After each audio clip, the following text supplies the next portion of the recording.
ისევისია, არც გამხდარი, არც მომატებული. რა გინდა. ეს მენაყარასია.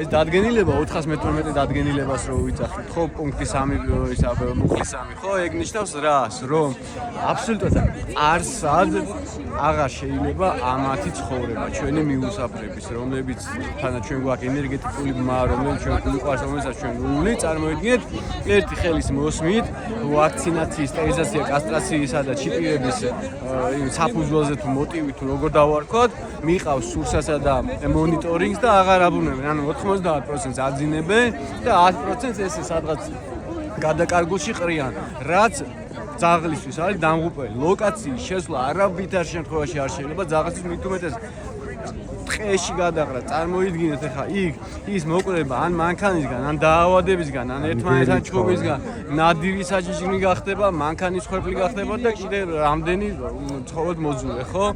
ეს გამოიწვია რა ამ 412 დებულებამ, რომელიც ითვალისწინებს, რომ ზოგად საგანმანათლებლო დაწესებულებებთან, სასწავლო დაწესებულებებთან, სამედიცინო დაწესებულებებთან, კვების ობიექტებთან, რესტორნებთან, აგრარულ ბაზრებთან, სკვერებთან, ბაღებთან, სპორტულ მოედნებთან არსად მათი დაბრუნება აღარ ხდება, წარმოიდგინეთ რა. ანუ სადღა უნდა იცხოვრო, ხო, ტყეში, ღრეში სადღაცას რა.